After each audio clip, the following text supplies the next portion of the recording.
topics to do one of these on-campus and online joint collaborate sessions for students. And this is really just to make available the opportunity to interact with professors face-to-face and also to talk about politics topics that are of interest. The first one that came up to me was this idea of great power politics and American hegemony. I'm a foreign policy professor for those who haven't had me before. I teach a lot of courses in our foreign policy, international relations, and Middle East concentrations here at RSG, which means I teach in both the MA government and MA national security programs. And so one of the questions that we often address is, what role does America play and what role should America play in the global order that exists today? And so this, I think, is a good question for our initial topic as we're looking at maybe putting together a series of these, maybe once a month, maybe not, depending on level of interest, depending on availability and so forth. So what I figured we would do is I'm going to talk maybe for about half an hour, and then after I talk, I want to leave plenty of time for Q&A. And your questions can be about the specific topics that I've talked about, but I would say the other thing is, take this as an opportunity for a little bit of an AMA, which means ask me anything for those who aren't super, into the whole social media thing. And I think a lot's been going on. So last night we had British elections. Israel has had elections that they're going to have now for the third time in a year. We have all kinds of turmoil in the Middle East. All of these things are related to our topic for today. And so those would be good things to ask questions about too if you're interested. For those on campus, please feel free to ask questions as normal. For those online, what I think we're going to do to make things easier, because Collaborate, sometimes you can have wonky issues with sound. It seems like everything's working right now, but what I want to do is just ask you, if you have a question in the online section, post your question in chat, and then hopefully that will show up on our screen here, and I will try to answer them. So I'll talk first, and then we'll get into questions. Okay, so at the outset, I think we need to define a couple of terms. And we need to say, to understand this question of where the US, what role the US is playing and should play, I think we need to look at a little bit of history and a little bit of some of the theory of international relations. So, international relations theory is very focused on the distribution of power in the international realm. How much power does each state have, and how many powerful states are there in what is called the international system in international relations theory? The general theoretical consensus has been historically that fewer powers is good, so you want fewer powers in the system, but that one hyperpower, or what's called a hegemon, is not a stable, long-term state of affairs. Why is fewer powers generally considered to be a good thing? Well, because the fewer powers you have, the less chance there is that a misunderstanding or a mistake could lead to war, or the less chance there is that instability in the system or anarchy in the system will be intensified.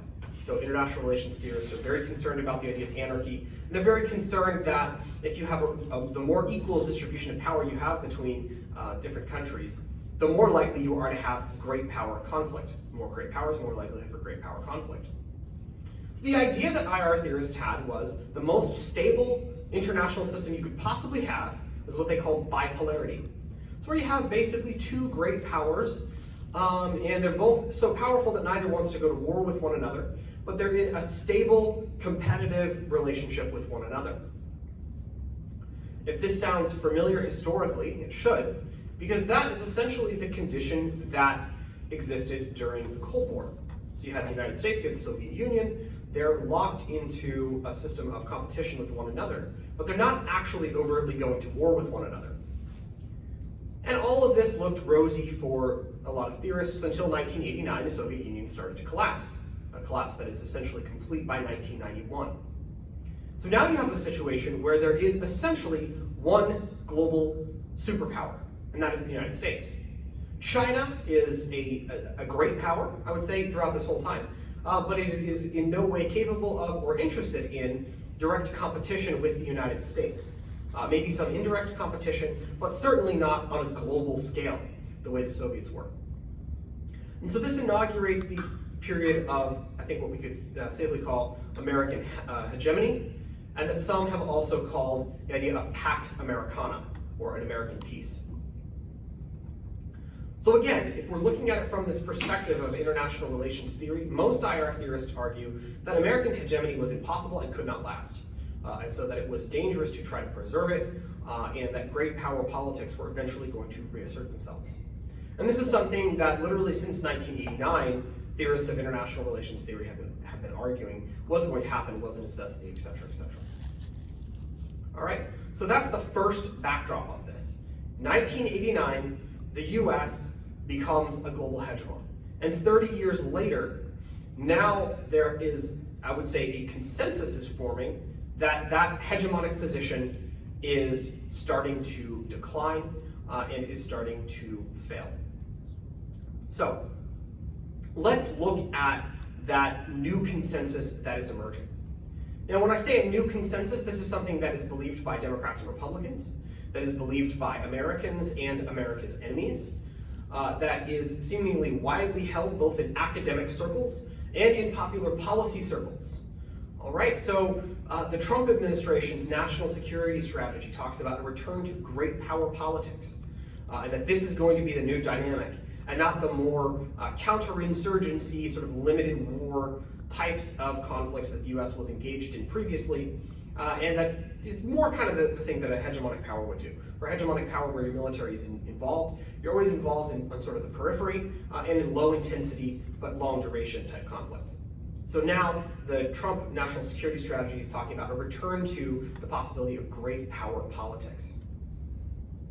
On the other hand, certainly during the Obama administration, we had a very similar idea that the US needed to really pull out of the Middle East, pivot to China, and that China is sort of an emerging geopolitical threat to American primacy. Okay, so bipartisan foreign policy consensus. On the academic side, the return to great power politics is something that has been talked about for a long time. The impossibility and undesirability of American hegemony is something that has been talked about for a very long time.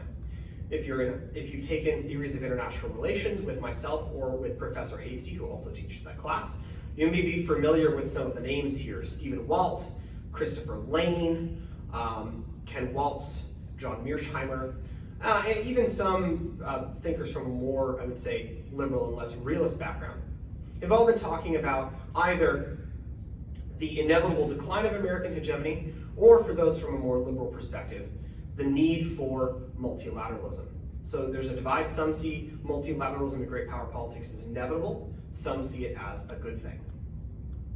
And then, of course, we have comments and actions that are taken by America's potential great power rivals, people that are seen as rivals that might emerge to the United States, are taking actions that would seem to think that they also believe that the era of American hegemony has come to an end. Russia has made a concerted effort to increase its power and influence in the Middle East, a sphere of influence where they have not been effective since at least 1979. Again, that's 10 years before the fall of the Soviet Union. The US won the Cold War essentially in the Middle East much sooner than it won in other areas. So Russia trying to reassert itself is interesting. It indicates that they think there is some room for them to maneuver and some room for them to operate, as the US looks like maybe it's pulling back. We could talk about China, which has been aggressive with its so-called Belt and Road Initiative in building a sort of Eurasian economic zone that is going to extend throughout the continent and sort of project Chinese economic influence across Asia.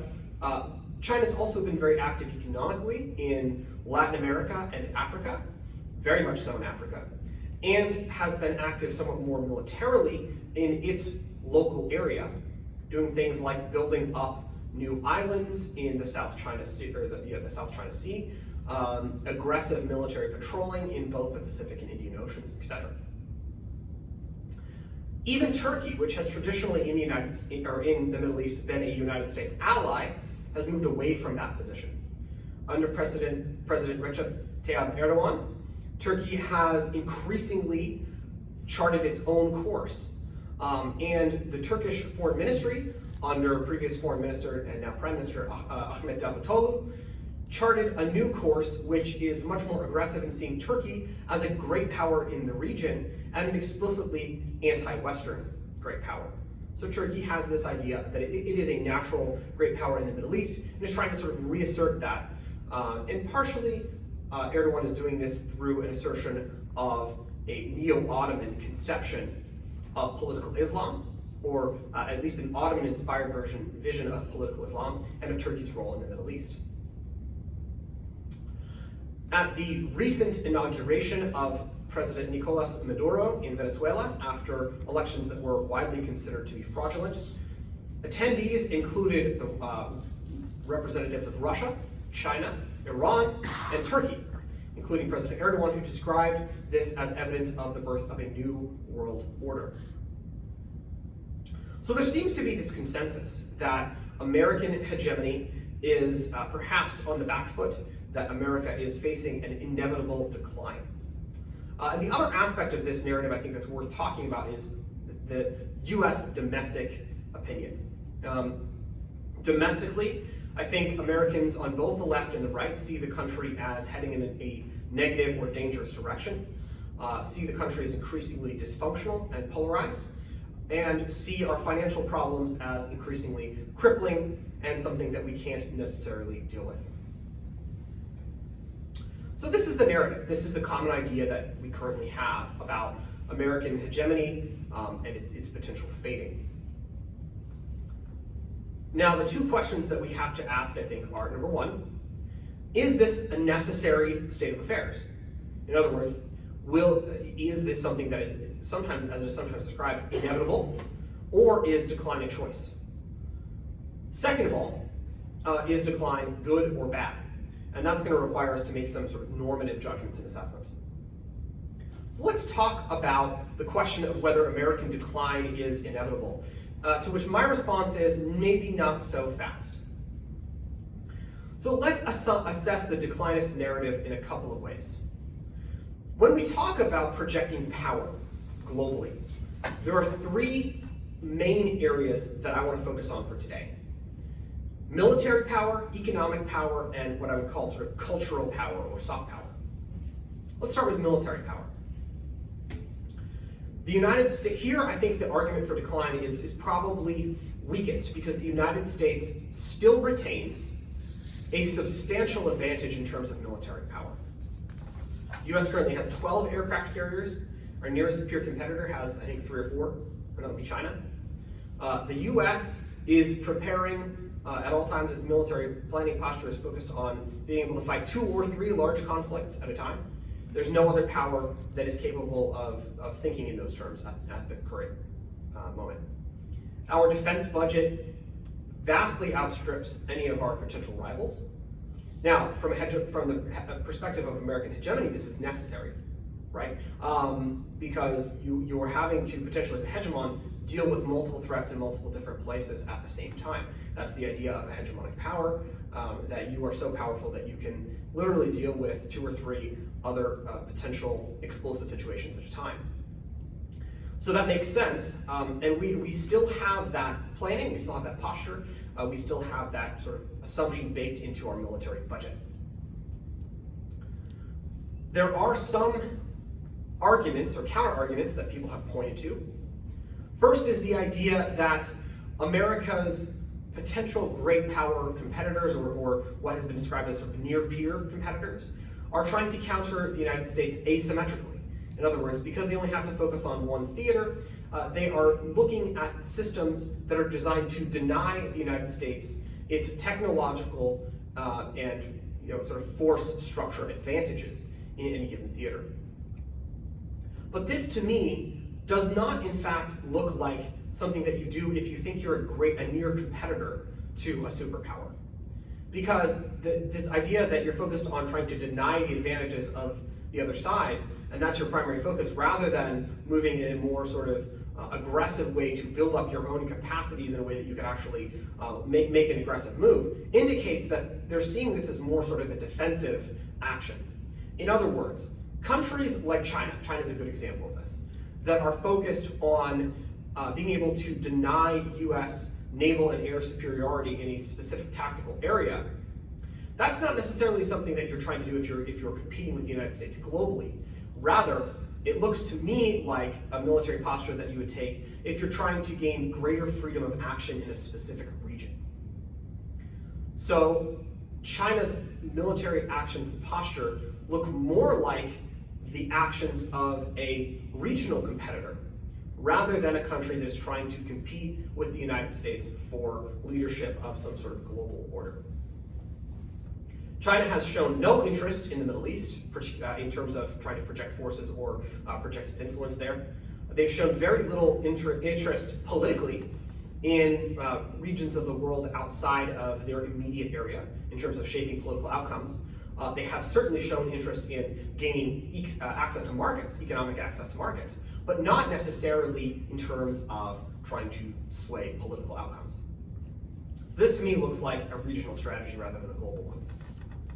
Counter to that is Russia, and this is a counter-argument to that. Well, what about Russia? Isn't Russia pursuing a military strategy or sort of I would say a great power strategy that looks more global?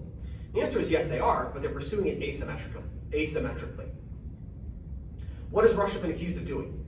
Supporting clients like the Syrians and the Iranians, interfering in Western elections via cyber attacks, sort of peripheral attempts to destabilize regions and gain influence in sort of a covert manner. Some of this undoubtedly is a result of Vladimir Putin's background as an intelligence agent under the Soviet Union. It makes sense that somebody who used to work for the KGB is going to think about foreign policy primarily in these terms.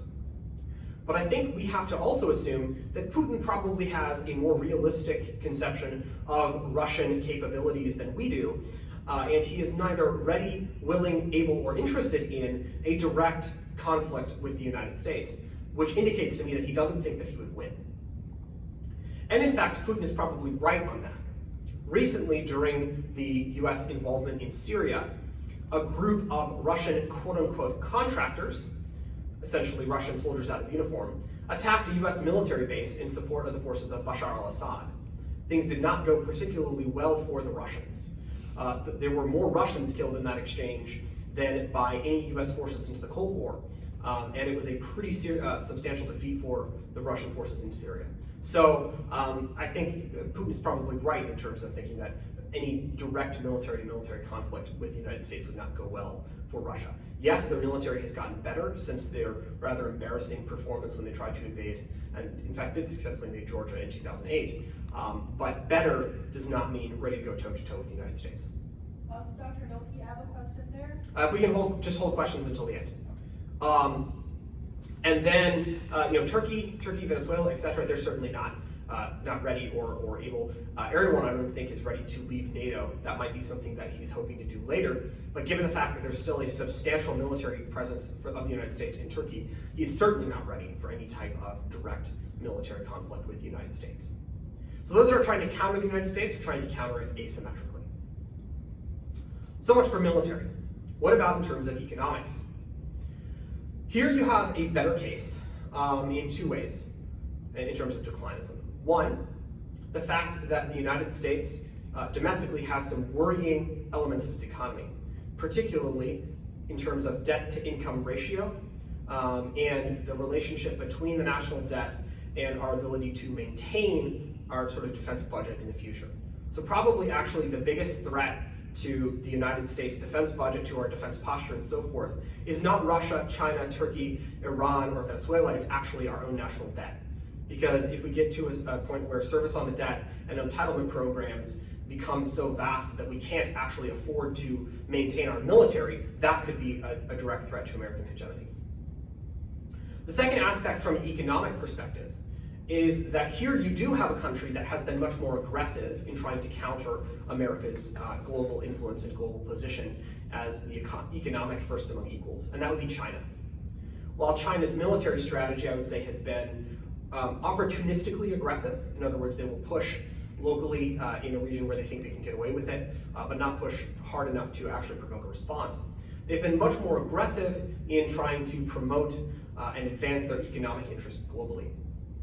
This includes massive investments in Africa, attempting to purchase strategic choke points and other things like that in Latin America, and particularly attempts to compete with the United States in key technological areas.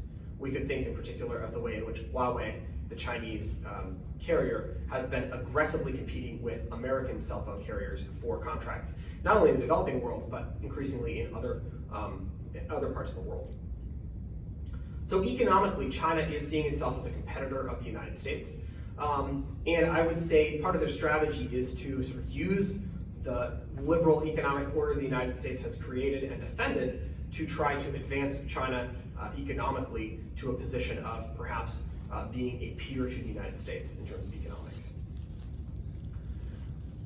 The other difficulty that you have with some of the potential peer competitors economically, particularly China, is that while they want to use the liberal order and the rules of the liberal order to advance their economy, they don't always necessarily want to play by them.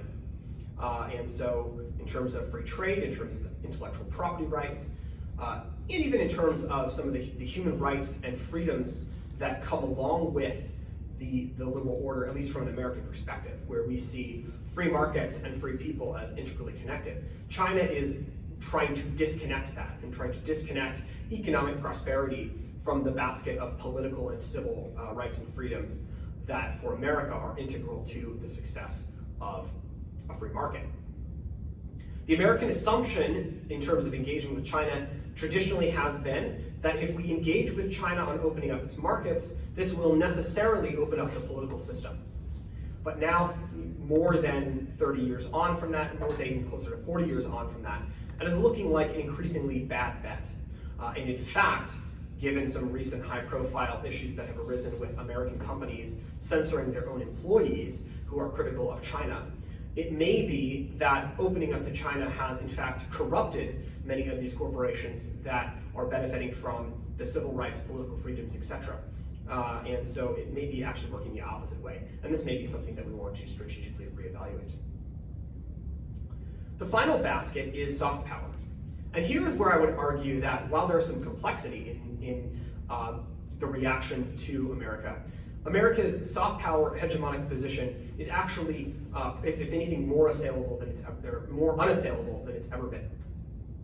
While there are military and economic threats to American soft power, or to American hegemony, in terms of culture and soft power, I don't really see any. And there are a couple of reasons for that. Number one, English has become the new language of business, commerce, finance, science, and essentially the new global language of exchange. That in and of itself is hugely important for the United States because English is not the native language of most of these powers.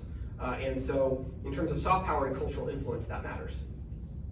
Number two, while a lot of traditional cultures around the world and cultures that are outside of the United States have expressed a lot of resentment against the influence of American culture, it is kind of a love-hate relationship. And that idea of a love-hate relationship between the hegemonic culture and local cultures is in fact pretty normal for a hegemonic power. So you could see, some of the complaints about the influence of Mickey Mouse and McDonald's probably in very similar terms would have been expressed 2,000 years ago about Roman bathhouses, or when China was in its sort of regional hegemonic days in terms of the dominance of Chinese culture over other local societies. So it looks to me as though from a soft power perspective, the United States really is still a cultural hegemon. So, our assessment then. Militarily, yes, it's still a hegemon. There are some concerning signs, but the US still has substantial advantages that would be difficult for any power or combination of powers to overcome. Culturally, again, unassailable, an almost unassailable position. I don't see really any threat to American soft power in that respect. Economically, I would say, is the area where there should be the greatest concern for those who are trying to preserve American hegemonic power. Economics would be the Achilles heel and is the greatest danger. In other words, I would say American hegemonic decline is not a necessity, it is a choice. If America declines as a hegemon, that will be a decision that we make. Because the other thing about the economic piece is that really most of the economic issues that could threaten American hegemony the most are domestic. In other words, America has a choice about whether we decline or not. And it's a choice that we will have to assess normatively. So that brings me to kind of the final component that I wanted to talk about today. And that is the question of, should American power decline? There is an underlying moral aspect to a lot of the controversies over American decline. And I think that really, for me, is one of the more interesting questions. And I think it's one of the more interesting questions from a Christian worldview perspective. Within many of the countries that want to be great power competitors to the United States, I would say it's pretty obvious that they want to see American power decline, and it would certainly be in their rational self-interest to pursue that policy. So we can understand why Erdogan, Putin, Maduro, Xi Jinping, etc. might see American decline as a good thing, because for their potential power and influence, it really would be. Although I think the Chinese actually have a little bit more complicated view on the possibility of American decline than some of the other powers, because China has unequivocally benefited from America taking care of some of the more difficult security spots in the world, so that China doesn't have to be involved. But the interesting thing for me is the American domestic reaction, and the reaction among the domestic populations of our allies. I think the American reaction and the American skepticism of our hegemony, because by the way, I think that is the dominant view. My read on American politics is that most people are uncomfortable with the degree to which we are involved around the world. And that, I would say, breaks down into two separate ideas. One is the idea that, in some sense, America is too good for the world. This is a form of American exceptionalism and of American nationalism that has deep roots in America. The idea that we should not necessarily be getting involved with the issues of Europe in particular was where it started, because America is this, city on a hill, right? And so sometimes the city on the hill idea has involved a more interventionist approach, but there's also kind of a more isolationist element to American exceptionalism. That America is essentially too good for the world and needs to not be involved in the problems of the world, but needs to pay more attention to things at home. The second is the idea that the world, in some sense, is too good for America. And this is, I would say, more of a notion that comes about as a result of the rise of the New Left after Vietnam. And it sees most American involvement in the world as hypocritical imperialism, where the United States is pretending to advocate for certain values, but is actually just imposing tyranny, neocolonialism, etc., on the rest of the planet. And so it would be better for the world in this idea if America stopped trying to be a hegemon. So is American hegemony bad for America and bad for the world? From a global perspective, I think an honest assessment is probably not. First, because while IR theorists are probably wrong about the fact that hegemony can't last, they are right about the dangers of great power competition. Great power competition is what caused World War I. Great power competition tends to lead to anarchy, which tends to lead to great power conflict. And as bad and violent as insurgencies can sometimes be, a lot more people died in World War I and World War II than died in Iraq or Afghanistan. That, by the way, includes both American soldiers and, importantly, civilians. Right, so that is one aspect. The second aspect is that American hegemony has been a driver of prosperity.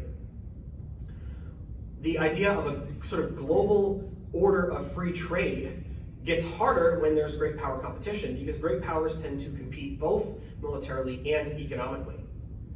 The idea that you have a hegemonic power that's strong enough to not only make rules, but try to see that people keep them, is really essential to having things like free trade, globalization, and other economic aspects that have caused a lot of prosperity. And while we might rightly bemoan some of the negative cultural impacts of globalization, it is undeniably a positive thing if poor people have enough food to eat. If millions of people go from a subsistence level of living to one or two levels up the socioeconomic ladder. Yes, the rich are getting much richer than the poor are, but the poor are much less likely to starve, and that in and of itself is something that is a good thing.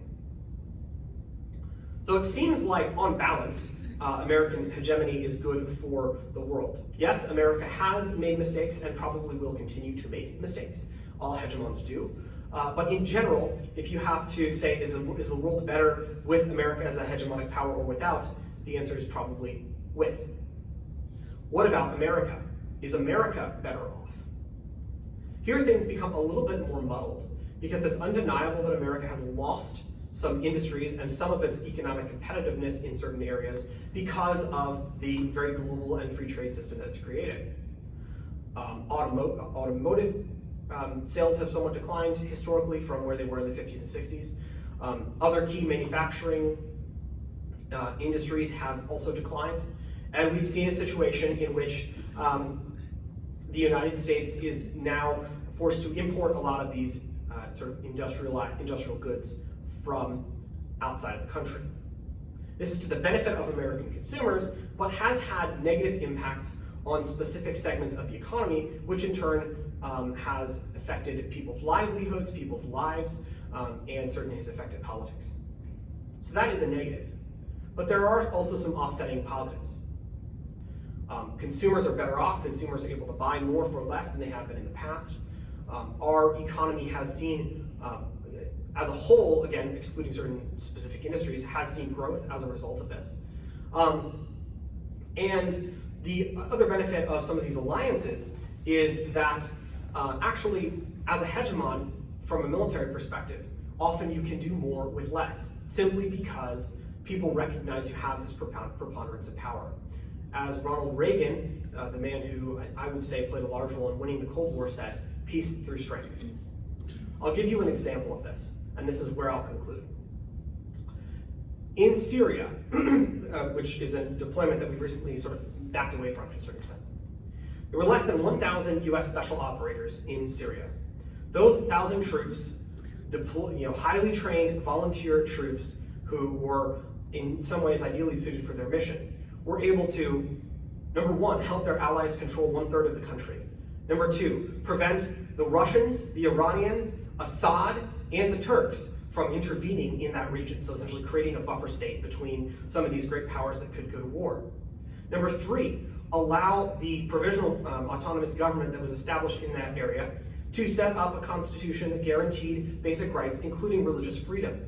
This then allowed for many missionary groups, aid groups, and so forth to go in. And in fact, we saw religious freedom that was sufficient for some conversions in the area. Number five, allowed persecuted minorities that lived in the region, such as Christians and Yazidis, to return home. The United States was able to do all of this with 1,000 troops. Why? Because America is a hegemonic power. That being the case, if America makes the choice to decline in terms of hegemony, that does not guarantee that we will be safe from great power conflicts, because rising powers will probably want to test themselves by attacking the United States and American allies. In the age of globalization, which by the way, some of the global technology was inevitable, our oceans don't protect us the way they used to. And so we have a situation in which isolationism, the idea of us sort of withdrawing from the world and being able to successfully decline, to just sort of successfully remove our position as a hegemon, may not be practical. Here's the final reason. Very rarely do you ever see a hegemon simply decline gracefully. My joke about this is that the British have sort of gone from a position of being, if not hegemon, then certainly a powerful first among equals of the great powers, to being a sort of polite little country that people can visit on holiday and drink tea. But this is an outlier. Most hegemons do not survive their decline. So that is something that we should be cognizant of in the United States. That being, declining from a position as a global hegemon may not bring about the type of utopian harmony, domestic stability, and even safety for ourselves and our troops that we're hoping for. All right, so that's my sort of quick overview on this topic. And like I said, I'm happy to take questions on anything that I've discussed here on this topic, or on anything that's been happening recently in terms of things like Brexit, what's going on right now, the crazy politics that are going on in Israel, the protests in the Middle East, Hong Kong, etc. So let's open the floor for questions. And a reminder, for those who are present with us online, please do ask your questions in chat, and then we'll have someone read them out. Dr. Nolte? Sure. So when you mentioned about the great powers competing with each other, as far as I know, Russia actually is in a national debt problem, probably not less than the United States. So how long do you think it past, you guys enter into that military campaign again. Right, so this is a question about, don't some of the great, and I'm going to broaden the question out a little bit because I think it's true of Russia, but it's also true of some of the other great powers that we worry about. Don't some of these great powers have their own problems, particularly in terms of economics? I would say the answer is yes. Russia does have a lot of national debt because a lot of Putin's power projection was based on the oil and gas industry and in particular, sort of oil and gas profits that he has been able to make. There's always a danger in having an economy that's really based on one commodity or a few commodities, because when commodity prices go down, so too does your economic capacity, so too does your ability to project power. Venezuela is the classic example of this, although they had a much worse situation than the Russians did. So part of the danger of Russia actually is, I think, that Putin may miscalculate because he sees some of these economic advantages as a wasting asset.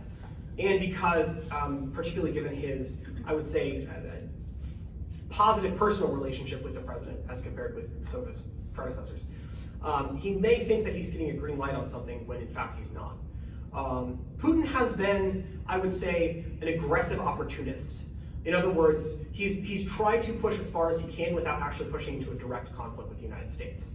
My concern actually about some of the policies that we have right now and some of the way that Russia has been politicized for the United States, or within US politics, is that Putin may miscalculate and think that he's gotten permission to do something that he hasn't.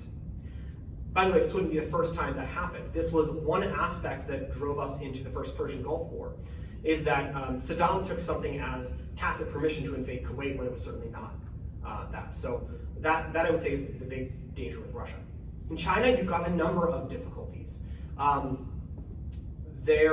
I would say the Chinese economic system and model is basically the kind of bargain that they made with their people is you will continue to see substantial economic growth, and in exchange you won't push for political freedoms. That only works if you maintain high rates of economic growth. And is China going to be able to do that indefinitely? I've got some skepticism about that. I could see them being maxed out. They've got a lot of environmental issues that are going to cause problems. They have followed a frankly disastrous demographic policy, the one-child policy, which is going to lead to a massive age bulge. So you're going to have a huge problem in their elderly to worker ratio. And that is going to be demographically disastrous. And then combine that with the fact that there's a cultural preference for male children over female, and you've got, in the smaller generations that's there, you've got a demographic imbalance. And so, I think China's got some serious problems ahead. I think they're trying to meet them, and you could look at a lot of what President Xi Jinping is doing now as an attempt to weather the crisis that they inevitably see coming.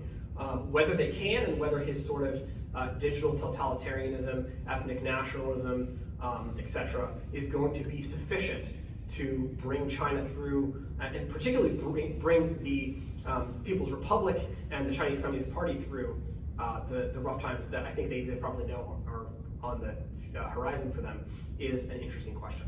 So yes, I would say a lot of the peer competitors, or people who see themselves as potential peer competitors, do have their own economic problems.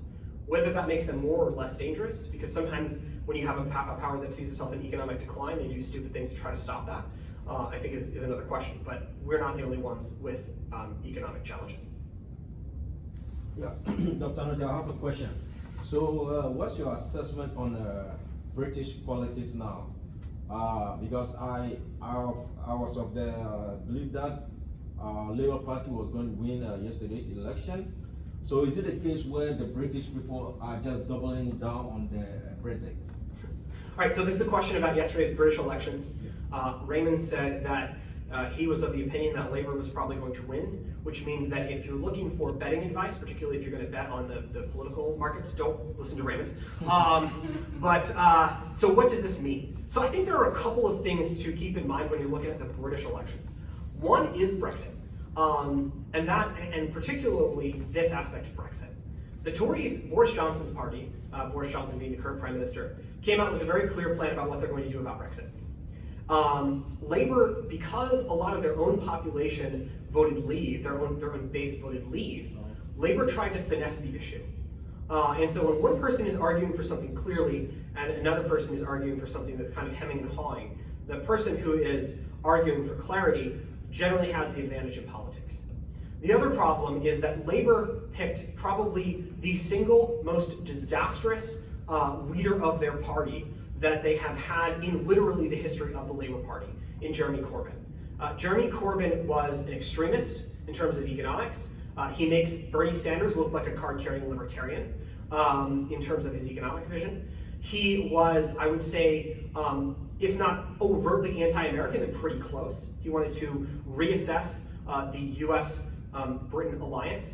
And by the way, if you're thinking about pulling out of Britain, because he was talking about possibly still going ahead with Brexit, alienating the United States at the same time is not a good idea. He was, if not an outright anti-Semite himself, he was certainly coddling a lot of anti-Semitism in the Labor Party. He was seen as sort of very pro-Hamas. Something that I think was important to British voters that hasn't really been talked about is that Corbyn was also fairly sympathetic to the IRA in the past. And that's not, particularly for older voters, and older folks vote a lot. The idea that you were going to have somebody who was a little bit more sympathetic to the IRA as prime minister was something I think that would have been hard to stomach, because that I think would have turned off a lot of older voters who traditionally voted Labor. So the moral of the story is the Labor Party got thumped. The Conservatives have the biggest majority that they've had since 1970. The Conservatives won seats last night that they have literally never won since the seat has been created. And it looks like Boris Johnson's going to be able to do pretty much whatever he wants in terms of Brexit. So what's the long-term implication of this? Number one, it strengthens his hand a lot in terms of negotiating with the EU. The EU is, I think, much more likely to be put in a position where the deal that Boris offers is the deal that they take, because no deal Brexit is something that Boris could probably get past if he wants, right? So he's got a lot more freedom to negotiate. Number two, I think that you're going to see the Tories start to look for a new foreign policy. Because if you're out of Brexit, Britain alone doesn't really have the ability or the power to project its power and influence around the world. So do the Tories go with something more like what Daniel Hannan, who's one of their MPs, or actually members of the European Parliament, has talked about, which is the idea of an Anglosphere trade agreement. So a trade agreement between Britain and some of its former English-speaking colonies. That, I would say, is an interesting possibility. So you could see Britain try to go down that road. And for an island country like Britain, that would make a certain amount of sense. And the other issue is, what is the relationship between Britain and the EU going to look like moving forward? And what does this mean for the future of the EU? I think it is interesting, because it seems like people have argued that Putin is really trying to undermine the EU, and people said that the Russians supported Brexit, although you don't really need a lot of Russian money to convince the British that they don't like the rest of Europe. But I think that might overestimate the degree to which the EU is capable of balancing against Russia in the first place. I do think that the Eastern European countries that have joined the EU are probably a little bit more nervous today, because Brexit looks like more of a reality, and weakening of the EU is something that may be a threat to them. But NATO is not weaker today. Britain not pulling out of NATO. And as far as I'm concerned, if you're an Eastern European country and you're concerned about the influence of Russia, you're probably going to be much more reliant on NATO than on the European Union. Dr. Nolte, here's a question from the online student Rachel. She asks, should there arise another war situation between Arabs and Israelis in the next 10 years?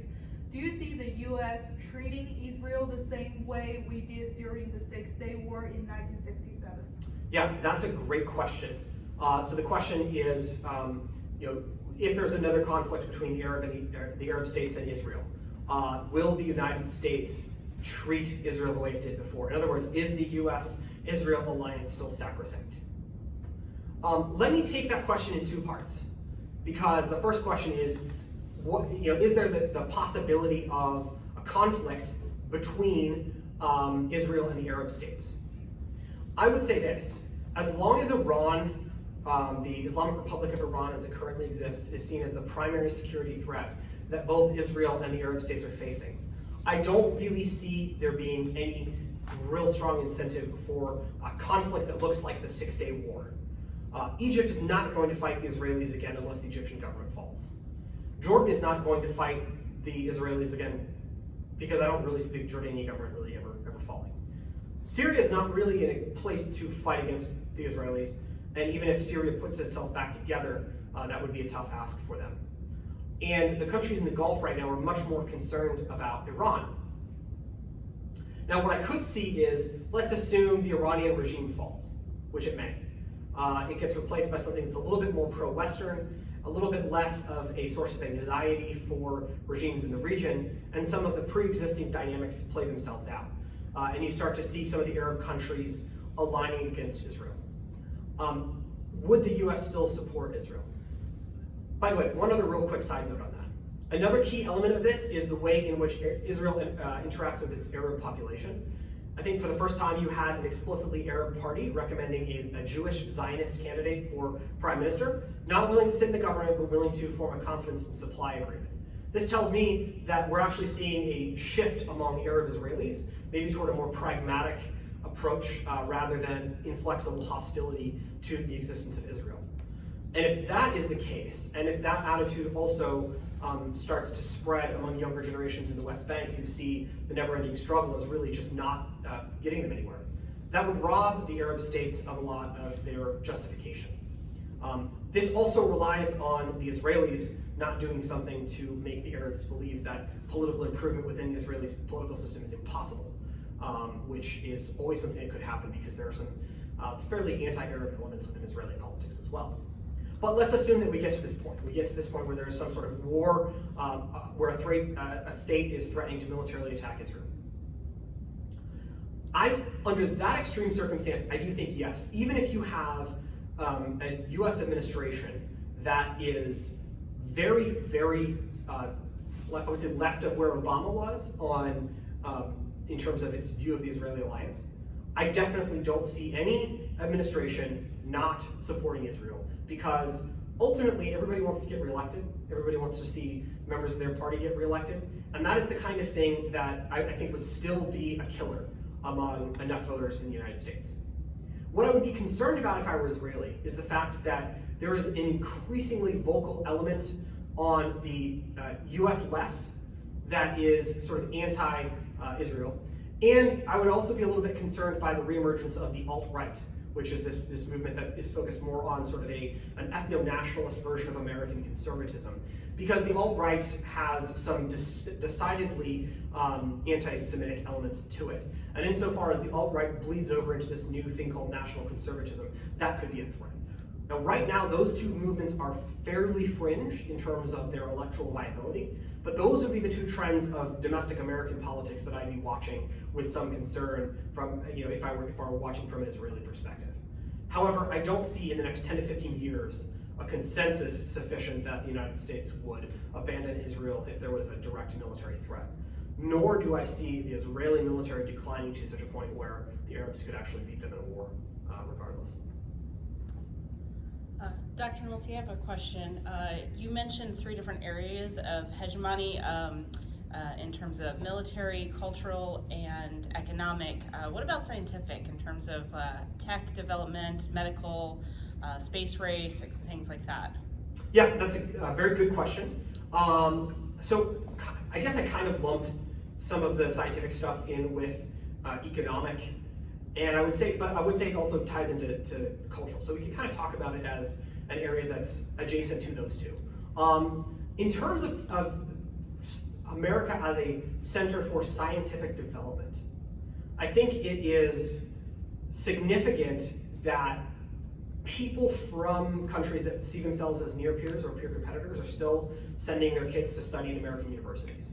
So that indicates to me that America still has the cachet and that culturally it's still seen as a scientific power.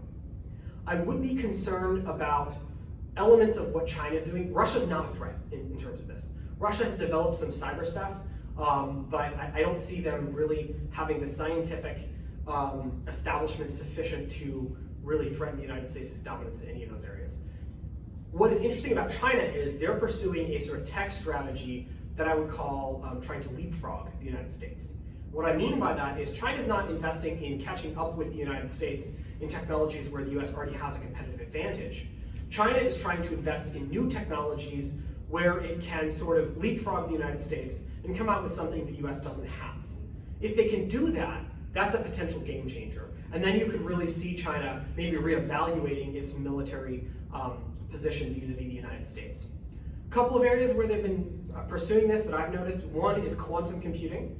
Quantum computing essentially is the idea of using quantum mechanics and quantum physics and science. That I'm a political scientist, but the scientist in my title does not include that kind of science because that's a lot of math.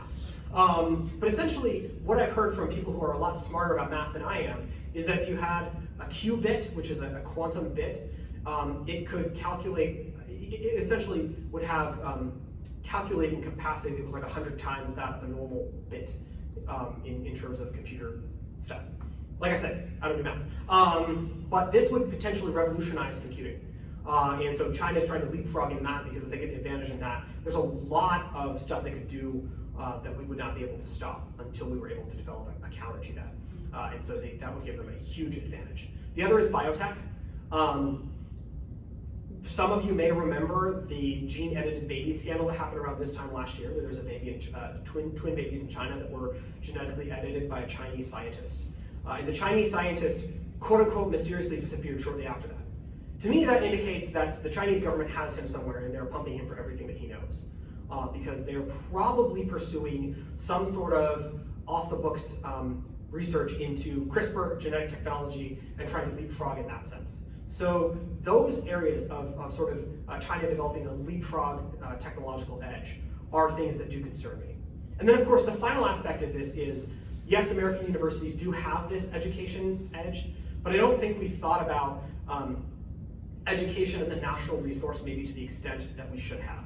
In particular, STEM education, in particular, some of the scientific education. And I would also put a plug in for maybe humanities, but specifically sort of cultural education and getting people to have a really good understanding of these cultures that we're going to be interacting with. Those are areas where I think we as Americans could stand to step up our game and make choices that are going to facilitate and either create new advantages or strengthen old advantages in terms of the future of our position, both scientifically and in terms of soft power. I have a question, Dr. Nolte. Regard to the edited gene babies issue, based on what I heard, actually that technology was not a new technology. If you really want to do it, it can be applicable like 10 years, decades ago. But due to some moral and ethic issues that the United States and some other countries will not allow that part to be studied. But if China is getting ahead in that area with the United States and some other Western countries considering joining it or just completely ban it? If you're talking, so the question is, if China tries to develop this gene editing technology for humans, will the United States essentially get sucked into a gene editing arms race? Or will the existing bioethical standards about not gene editing humans hold up? Frankly, if you want to talk about issues that keep me up at night, this is a big one. Because number one, we have a lot of sort of unwritten biotech norms that haven't been codified into law. Number two, biotechnology really is the new frontier. The CRISPR technology has existed since about 2010.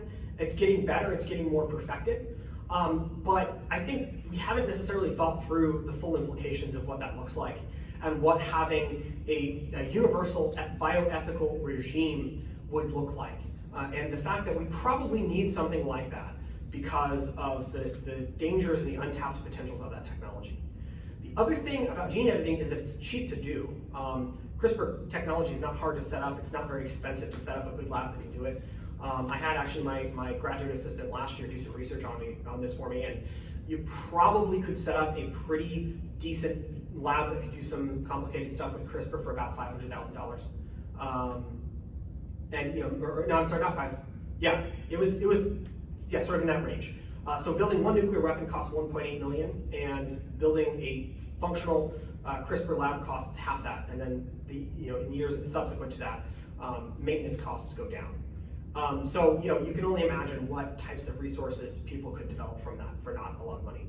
So it'd be we need to create these universal bioethical norms. Enforcing them is a huge challenge. And so that's probably another thing that ties directly into American hegemony, because I really think that we want the United States to be in a position to have some impact into what those rules look like, because I'm not sure that we necessarily want China writing the rules on that. I'm not sure that we necessarily want Vladimir Putin trying to write the rules on that. So that means us staying at the cutting edge of research, but it means also making sure that we have serious thoughts about bioethics, and then we're looking at sort of international treaties and frameworks for taking universal norms of bioethics and institutionalizing them. And by the way, I think this is an area where Christians in particular need to be really upfront on this, because we have a sanctity of human life ethic. We have an ethic that talks about the image of God and the importance of that. And those are principles that really need to be present, because once you start talking about quality of life versus sanctity of life in terms of bioethics, you've really opened the door to a lot of stuff that I don't know if people have really thought through. Other questions? Dr. Nolte, I have another question. So some countries like China and Russia, we still have, or potentially have, still have some nationalist issues. So more likely when there's an international events thing going on, we tend to think about our own interests instead of the other people from the outside. So how do you see that internationalism could push far and become a really good defense strategy compared to nationalism? So this is a fun question. It's about the relationship between nationalism and internationalism, and how does the rise in nationalism, both in great powers like China and Russia, but I'm going to broaden the question and also talk about the West and the United States. How does this rise of nationalism impact the ability to have internationalism and international norms? I would say that the current system that we have is not really fully an international system. Well, it isn't fully international in the sense that national is still part of the word. In other words, there's a tension between nationalism and cosmopolitanism that is written right into most of the institutions that we have. You see it in the UN, where membership is based on being a sovereign nation. You see it in most of the trade agreements that are between nations. You see it in, just about every aspect of the liberal global order comes back to nations at some point. So I think there's been an emphasis in the decline of national sovereignty, but I think it's been a little bit overemphasized. Still, there has been something of a backlash, largely economic, somewhat cultural in nationalism. I think that you can harmonize a strong sense of patriotism, a strong love of one's own cultural traditions and local identity, and a strong love of country, with recognition that there are some universal norms, ideas, and goods that should be shared with the world as a whole. I don't think those two ideas are entirely incompatible. I think the problem is you can go too far one direction or too far the other. There are some people who are saying, we need to eliminate all nations and just have, one world government and one world family. I would say, first of all, until the aliens show up, that's impractical. And second of all, I think you're going to run a lot of risks in getting there, because centralizing power that much over the whole country is going to make the government, number one, not necessarily very efficient. I'm not sure that a UN bureaucrat in New York actually knows what's best for a small village outside of Addis Ababa in Ethiopia. And second of all, centralizing power that much runs the risk of bad people getting a hold of it. The other idea is this idea of that there should be no sort of universal national or universal international norms and no sort of objective standards, and it's all, as long as it's what you're doing in your own nation, it doesn't really matter what happens outside your borders. I think that's problematic also from a Christian perspective, because that type of nationalism actually ultimately becomes moral relativism. And I think it hits against, particularly in the American context, I think it actually hits against one of the most important ideas of America, which is American exceptionalism. If America's really exceptional, then we want other countries to look more like us. Granted, that doesn't necessarily mean that we need to have a bunch more situations like the Iraq War, but ideally, right, as a universal objective standard, we think that we've got a better government. That's part of the idea of American exceptionalism. So if we go too far in a nationalist direction and say, it's all just about the nation state, and as long as you have a nation state, you can do whatever you want, then we're actually, I think, ceding the high ground of American exceptionalism and moving away from some of those universal ideals and the enshrining of those universal ideals in particular institutions that were, yes, profoundly shaped by our English heritage, but that really universalized, codified and universalized a lot of particular English rights for the whole world, is one of the things that has made America great, I think. So I have some concerns about both the extreme cosmopolitan and the extreme nationalist reactions, and I think that what we need is something that is both patriotic, an approach that is both patriotic and cosmopolitan, and I think that that's achievable. I have another question. So we're running. Yeah, we're running out of time, and I think Rahel is having a question. Okay, so we got a question. So yeah, we just get Rachel's question for the last yeah. one, then Okay. we get. Her question is, although the U.S. is a hegemon in the Middle East, why don't American values take in the region? Are there sorry, I can't speak. Sanctity of life. Are there sanctity of life, or religious freedom, freedom of speech, etc., are religious or Christian values?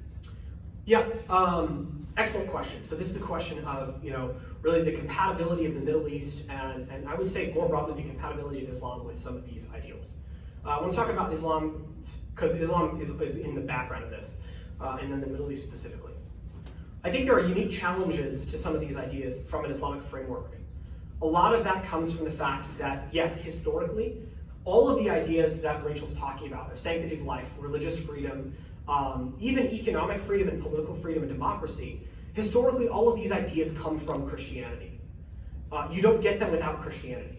Now that doesn't mean that you can't have advocacy for those ideas that is authentic, that comes out of other traditions.